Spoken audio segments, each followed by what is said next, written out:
Hello everybody, my name is Joe and welcome to What I Learned series of drawings. So basically in this series I'll be talking about cell shading, which you guys initially requested, or some of you want to know about this kind of things. So anyway, I did a bit of beforehand, try to get around with this kind of shading things so I can talk to you guys in the live commentary way, as well as try to sort of describe what I learned in terms of cell shading. So there are two types of cell shading which I normally do, which is one is this one on the left hand side, which is the blended one, more realistic kind, and another one is more towards this one, which is it's more easier. On the right one is more easier for animation to do. That's why they have a bit more blocky kind of way. But in this one, I'm probably gonna explain more about the blocky kind, so you guys can know about it, as well as try to describe what kind of feeling I got with this kind of things. So anyway, I'm sorry I'm rushing through this one because I want to try to keep it short in this video, because when videos are too long, nobody wants to watch it. So yeah, I, at least to my knowledge, that is. But anyway, so we begin with this kind of uh, talk about the cell shading. So what you need to do is to basically determine where is your light source coming from. So what I gonna show you right now is I'm gonna determine the light source by using a water brush, and then okay, all right. Let's see. Let's get another layer on top of this for no apparent reason. So anyway, the the main frame that I'm gonna use is this one at the middle part. I don't know whether the mouse shows it or not. Is this part? This one is the middle one, which is the center front view, and I'm gonna place the light source over here. So you can see the light source is coming over here, so it goes all the way up. Alright, so what I'm gonna do is I'm gonna show you guys in terms of getting a light source and getting a shading as well. And I need to put this stabilizer thing and try changing up a bit. Alright, cool.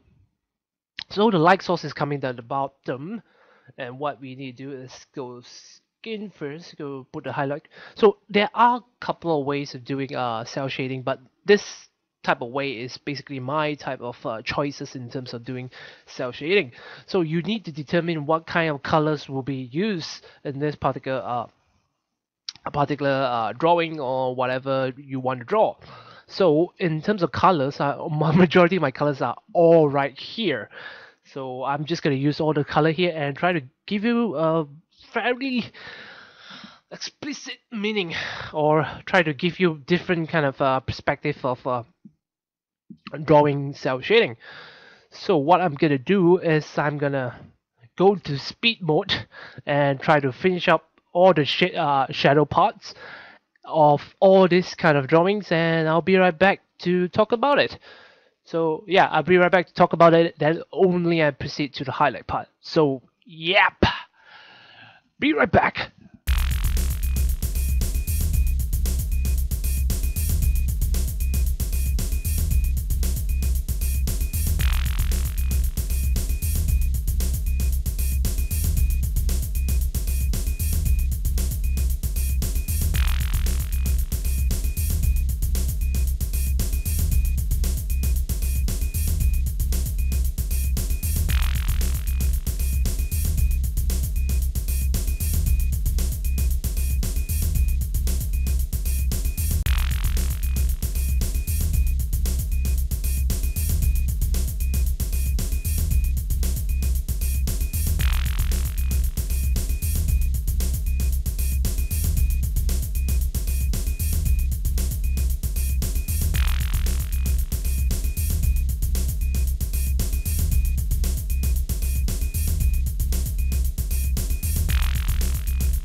As you guys can see right now, it's Well, basically, there's a lot of way in terms of using the colors and stuff, but I decided to only use two different types of colors for shading. If you are like, for example, if you are going through a very dark hall, you might need to add a couple more different colors to differentiate the kind of heaviness in the darkness of the room, I guess.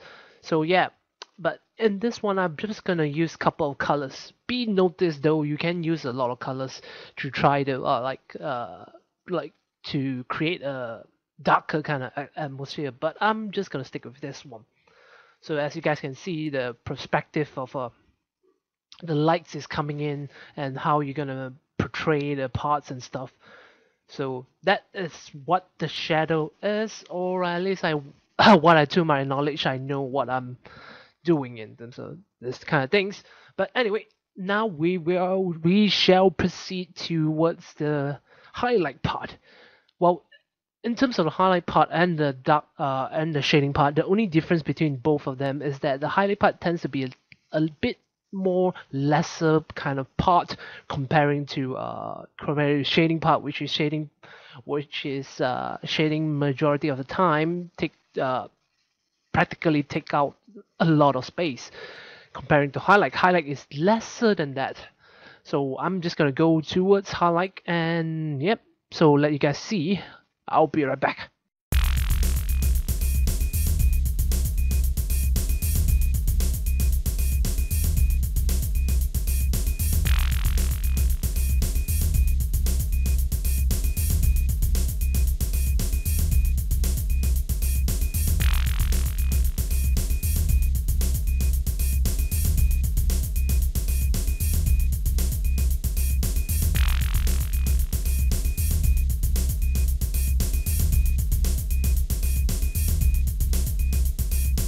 Okay, so that is basically what I can tell about cell shading 2. Well, not cell shading 2, but cell shading technique in terms of general. In terms of what I learned. And this one I decided to use a watercolor to smudge out kind of effect to it shows more towards a kind of lighter kind of feel of basically highlight, I guess.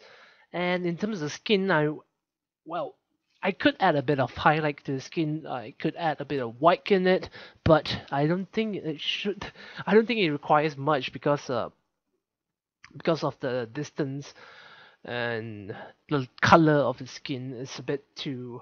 Uh, it's already quite light in color, so I don't think that is necessary in terms of adding the highlight. And to top it off, so that's pretty much what I have to say in this one. And in terms of the zigzag, if you guys can see right here, there's a lot of different ways in terms of drawing kind of a highlight in the hair kind of thing. It depends what kind of technique you want to go through. And I always use this kind of zigzag kind of technique because I don't know why. I just like it. Some of it, there are some artists that use this one as well, and I can't remember right now, but yeah, I can't remember right now. But anyway, there are a lot of different types of highlight in terms of the hair.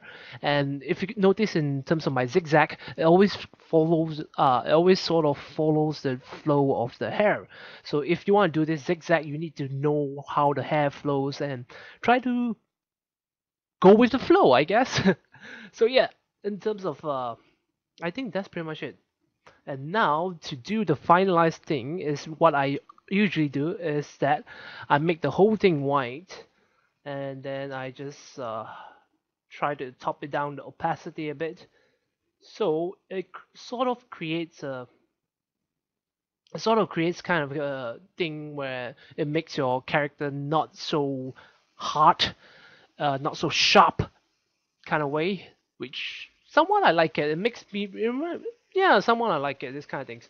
So yeah, that is pretty much what I have to say in terms of cell shading. It's pretty much self-explanatory actually. You just need to know the flow of the hair and try to progress with it and try to mess around with it, see which one is the best suitable for you. And I guess that's pretty much what I can tell in terms of what I learned in this kind of things. I learned by watching a lot of different types of pictures and stuff. So yeah, let me know in the comments below what you guys think about this one and what else you want to know in terms of next things, next What I Learned series and stuff, and I'll try to work on it.